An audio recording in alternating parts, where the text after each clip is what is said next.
आज मैं बेटा लेक्चर नंबर 1 में आपको सिखाऊंगा नरेशन। ठीक है, तो ये नरेशन होता क्या है इसके बारे में देखिए। नरेशन शब्द का शाब्दिक अर्थ है कथन। ठीक है, इस शब्द का निर्माण नरेट शब्द से हुआ है। इस शब्द का निर्माण कहाँ से हुआ है? नरेट शब्द से। इसका अर्थ है कहना, इंग्लिश में कहते हैं टू से या टू स्टेट। ठीक है बेटा, आप नरेशन के कितने भाग होते हैं वो मैं बताऊंगा आपको। तो हेड डालेंगे ऊपर नरेशन।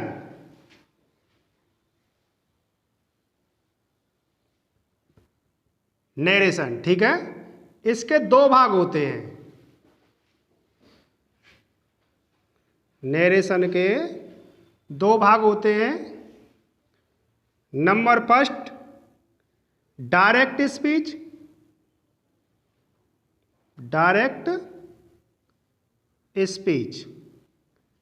और number second indirect speech.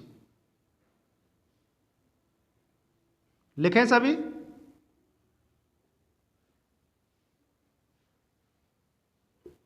Narration के कितने भाग होते हैं? 2 भाग, डायरेक्ट स्पीच और इनडायरेक्ट स्पीच। ठीक है बेटा, अब हम नंबर 1 हेडिंग डालेंगे डायरेक्ट स्पीच। डायरेक्ट स्पीच, इसे हिंदी में कहते हैं प्रत्यक्ष कथन। प्रत्यक्ष कथन, ठीक है, इसकी हिंदी है प्रत्यक्ष कथन। इसकी परिभाषा क्या है? किसे कहते हैं? DS, direct speech. तो लिखिए, वक्ता के द्वारा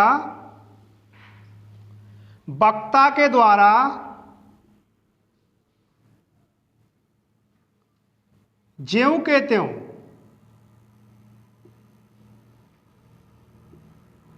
वक्ता के द्वारा ज्यों के त्यों कहे हुए शब्दों को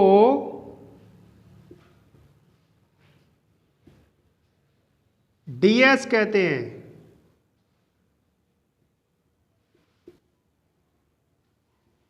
डीएस का मतलब समझ रहे हो? Direct speech. ठीक है, फॉर एग्जाम्पल है जैसे he said to me, comma, inverted comma, I have done my work, full stop, comma close। ये है तुम्हारी डायरेक्ट स्पीच। ठीक है, यानी वक्ता के द्वारा जो भी कहा हुआ स्टेटमेंट होता है उसे इन्वर्टेड कॉमा के अंदर लिखा जाता है, ध्यान रखना। ठीक है बेटा, अब नंबर 2 हेडिंग डाल लीजिए इनडायरेक्ट स्पीच। इनडायरेक्ट स्पीच,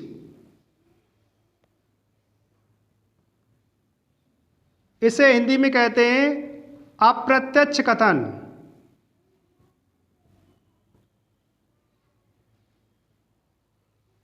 लिखें, अप्रत्यक्ष कथन, यानी इनडायरेक्ट स्पीच को हिंदी में बोला जाता है अप्रत्यक्ष कथन। इसकी परिभाषा लिखिए, वक्ता के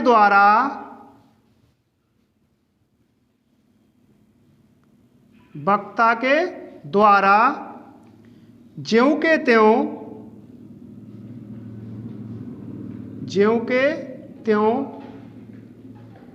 कहे हुए शब्दों को वक्ता के द्वारा ज्यों के त्यों कहे हुए शब्दों को अपने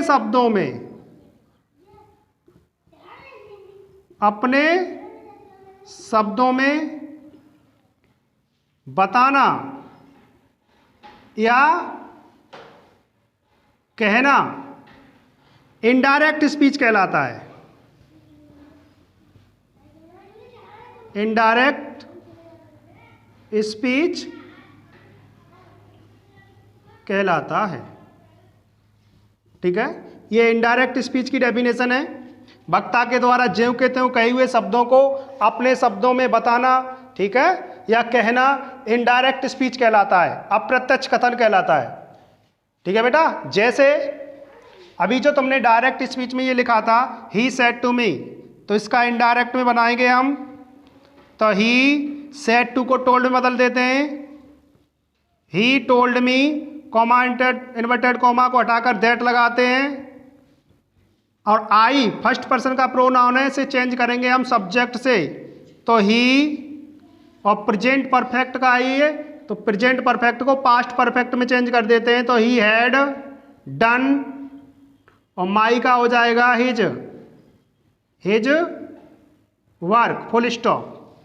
ठीक है, नोट करें।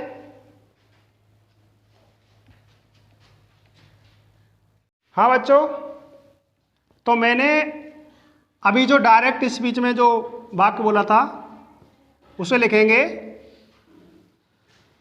ही said to me, he said to me, comma inverted comma, I have done my work. ठीक है बेटा, इसे क्या कहेंगे हम, डायरेक्ट स्पीच। ये क्या है, ये डीएस।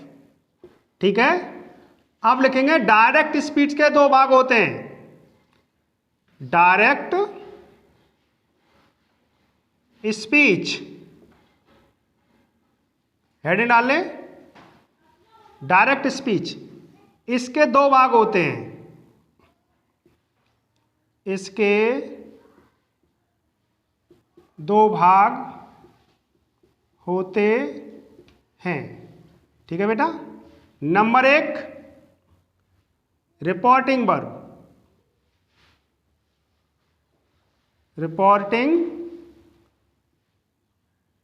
वर्ब, और नंबर दो रिपोर्टेड स्पीच,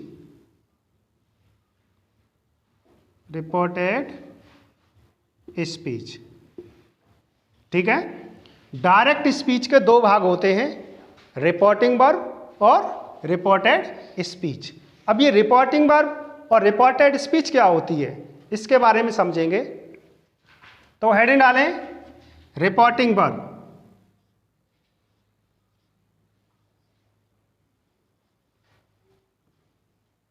रिपोर्टिंग वर्ब। ठीक है बेटा, इसकी डेफिनेशन लिखिए, comma COMMA inverted comma INVERTED inverted commas के बाहर वाला भाग RB कहलाता है, RB कहलाता है। RB समझ रहे हैं, रिपोर्टिंग वर्ब कहलाता है। जैसे he said to me, he said to me, ये क्या है, रिपोर्टिंग वर्ब। दूसरी हेडिंग डालेंगे रिपोर्टेड स्पीच, रिपोर्टेड स्पीच।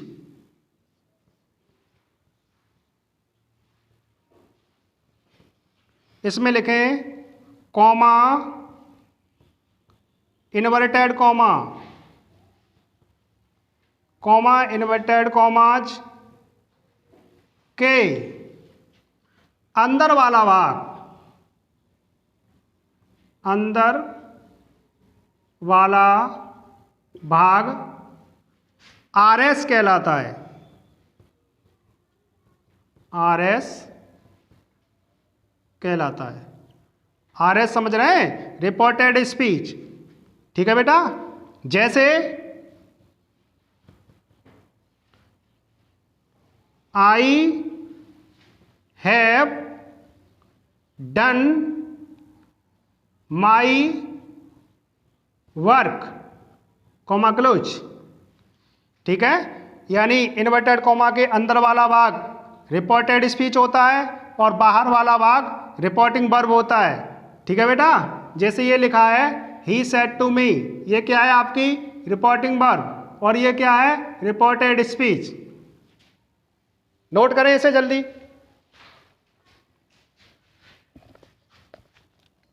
मिटा दे।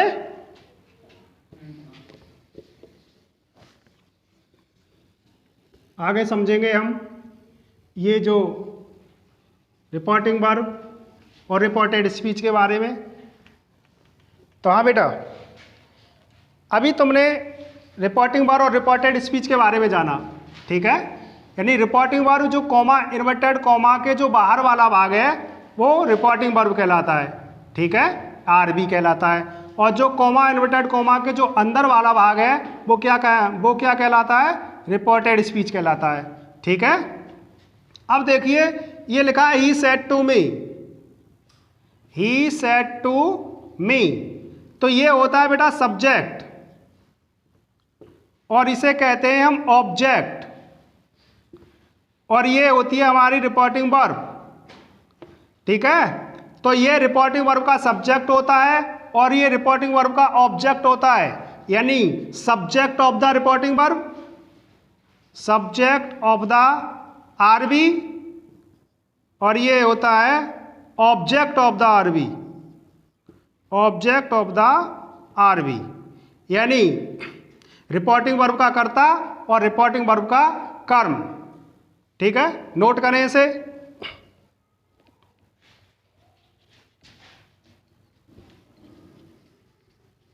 आगे मैं बताऊंगा आपको डायरेक्ट इनडायरेक्ट कितने प्रकार के होते हैं।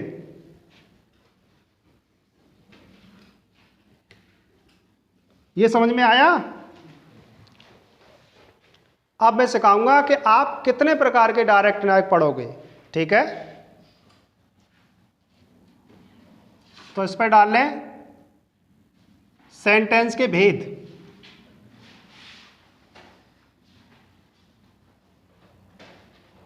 सेंटेंस के भेद।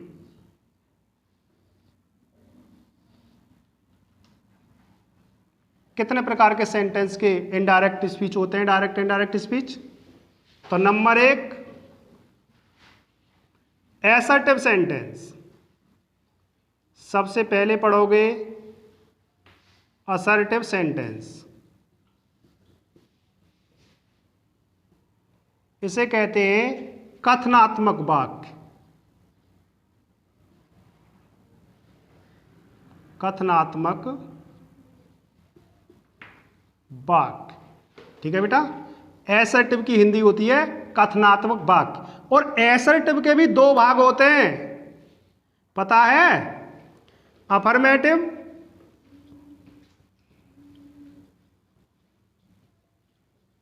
अफर्मेटिव सेंटेंस और दूसरा होता है नेगेटिव सेंटेंस।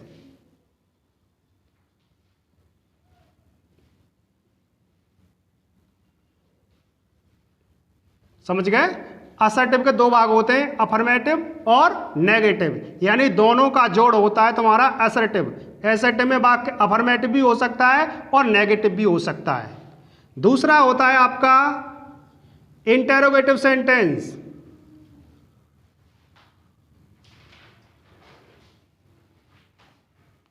इंटेरोगेटिव सेंटेंस, इसे कहते हैं प्रश्न सूचक वाक्य।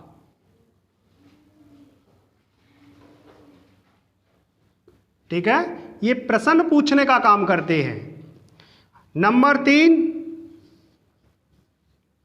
कौन सा आएगा? Imperative sentence.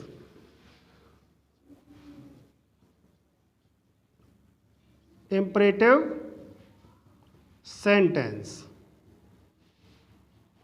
आज्ञा सूचक। आज्ञा सूचक वाक्य। ठीक है बेटा। चौथे नंबर पे आप पढ़ोगे ऑप्टेटिव सेंटेंस। ऑप्टेटिव सेंटेंस इन्हें कहते हैं आप इच्छा सूचक।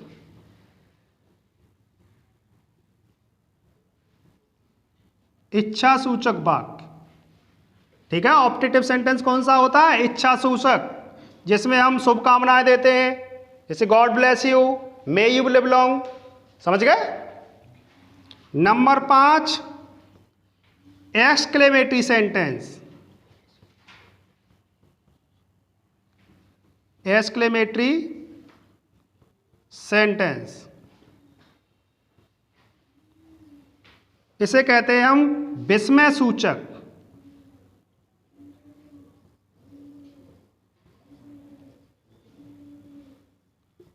विस्मय सूचक वाक्य। ठीक है बेटा। ये 5 प्रकार के आप डायरेक्ट इनडायरेक्ट में सीखोगे। इसे नोट करें। हाँ बेटा, अब मैं आपको डायरेक्ट से इनडायरेक्ट में बदलने के नियम समझाऊंगा। तो सबसे पहले हेडिंग डाल लें असर्टिव सेंटेंस।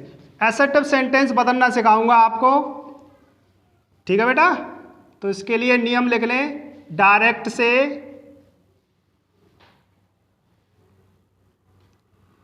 इनडायरेक्ट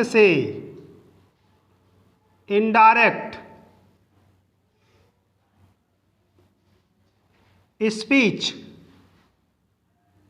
में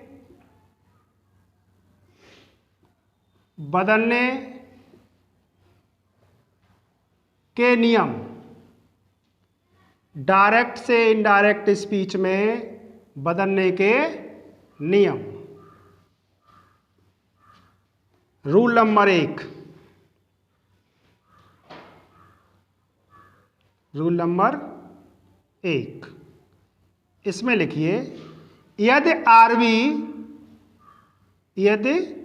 आरबी यानी रिपोर्टिंग वर्ब प्रेजेंट, यदि आरबी प्रेजेंट या फ्यूचर टेंस,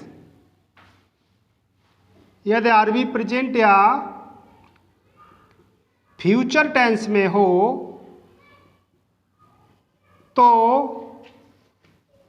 आरएस यानी रिपोर्टेड स्पीच, आरएस के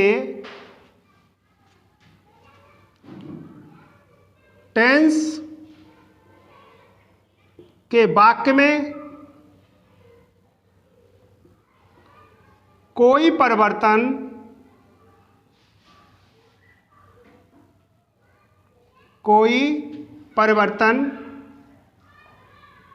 नहीं करते हैं। केवल प्रोनाउन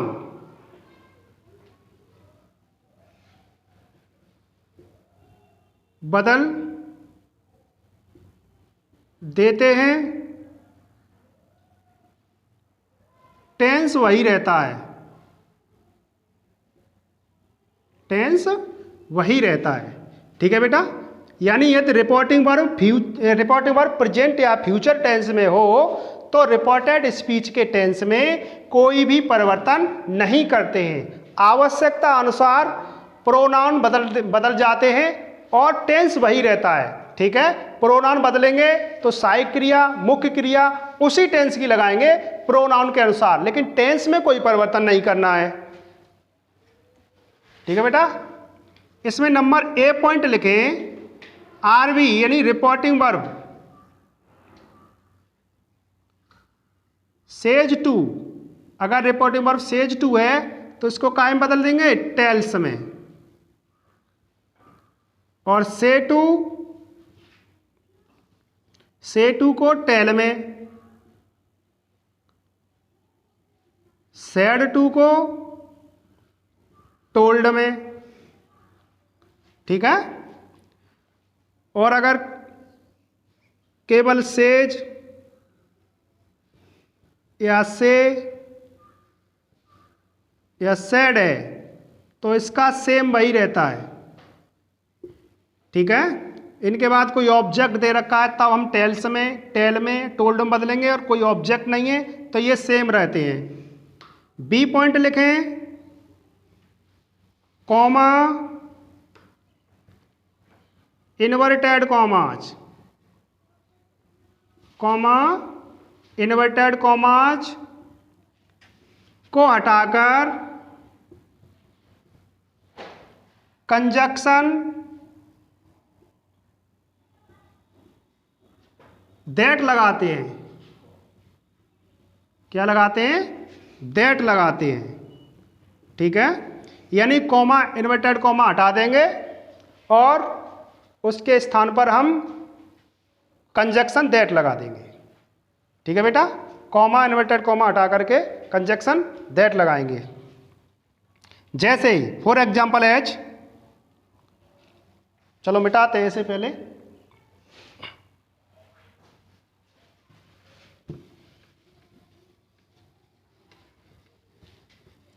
ये तो नोट कर लिया होगा तुम लोगों ने।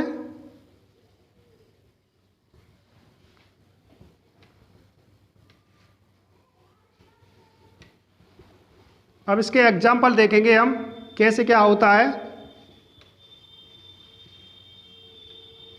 उसके बाद में आपको पर्सन चार्ट सिखाऊंगा, चेंजिंग करना, प्रोनाउन कैसे बदले जाते हैं।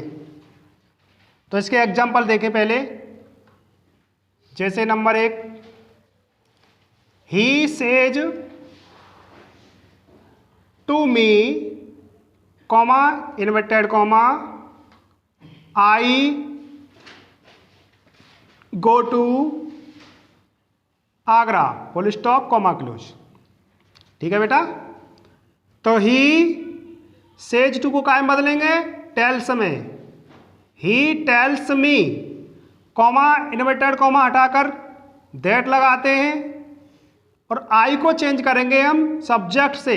जो फर्स्ट पर्सन के प्रोनाउन होते हैं वो सब्जेक्ट से चेंज होते हैं। ठीक है, ये चेंज करना मैं आपको समझाऊंगा, अभी एग्जाम्पल के तौर पर ऐसे ही समझें। ठीक है, फिर चार्ट बना के आपको समझाऊंगा। तो बेटा आई को चेंज करेंगे ही से, तो ये हो जाएगा ही। ठीक है, ही। और रूल क्या कहता है, यदि हमारी रिपोर्टिंग वर्ब प्रेजेंट या फ्यूचर टेंस में हो तो आरएस के टेंस के वाक्य में कोई परिवर्तन नहीं होगा, केवल प्रोनाउन बदल जाते हैं, टेंस तो वही रहेगा। तो ही हो गया प्रोनाउन, तो ही के साथ गोज हो जाएगा, goes to Agra.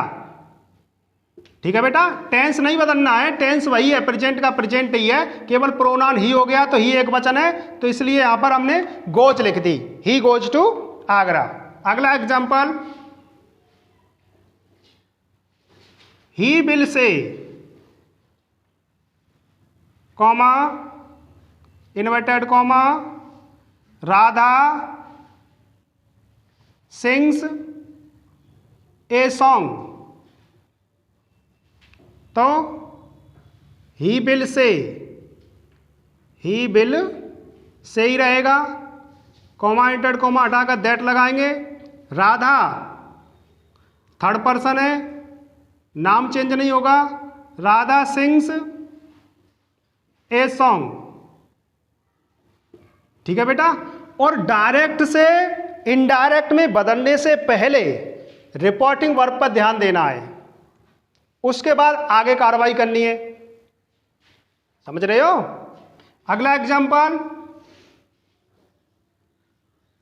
He has said, comma inverted comma, Ram is doing his work. तो he has said, comma inverted comma हटाकर दैट। पता है रिपोर्टिंग वर्ब काय में है? प्रेजेंट टेंस में है। ठीक है, प्रेजेंट टेंस का मतलब यही नहीं है कि केवल प्रेजेंट इंडेफिनिट में ही हो, प्रेजेंट परफेक्ट में भी हो सकती है, प्रेजेंट कंटिन्यूअस में भी हो सकती है। Ram is doing his work, full stop. अगला example, Hari says comma inverted comma he went to school. Hari says काय में रिपोर्टिंग वर्ब, प्रेजेंट टेंस में, तो हरी सेज ही रखेंगे इसको सेम, ठीक है। इसका कोई ऑब्जेक्ट नहीं है, अगर सेज टू होता तब करते टेल्स, दैट लगाओगे। ही थर्ड पर्सन है, ही वेंट टू स्कूल, ठीक है बेटा। टेंस में कोई परिवर्तन नहीं होना है, जैसा दे रखा है वही टेंस रहना है, रिपोर्टिंग वर्ब प्रेजेंट या फ्यूचर में होने पर। अंडरस्टैंड, नोट करें इसे। अगला एग्जांपल,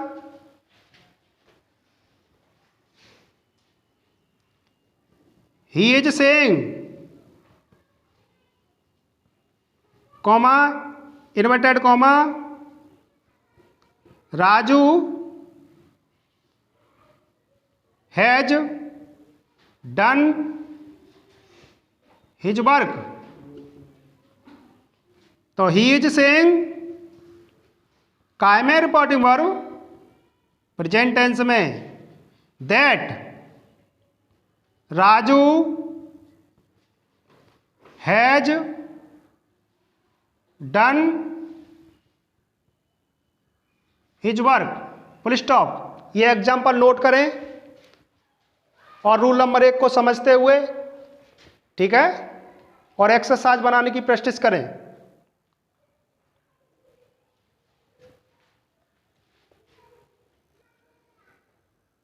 हाँ तो बच्चों, मैंने टेंस की एक प्लेलिस्ट बना रखी है, उसे आप पढ़ें, उस टेंसों को ध्यान से समझें। और यूजों के भी मैंने एक प्लेलिस्ट बना रखी है, यूज भी पढ़ें और समझें, ठीक है। अब मैंने तुम्हारा कोर्स स्टार्ट कर दिया है। सबसे पहले डायरेक्ट इनडायरेक्ट चलेंगे, ठीक है, स्टेप बाय स्टेप आपका कोर्स चलेगा। Thanks for watching.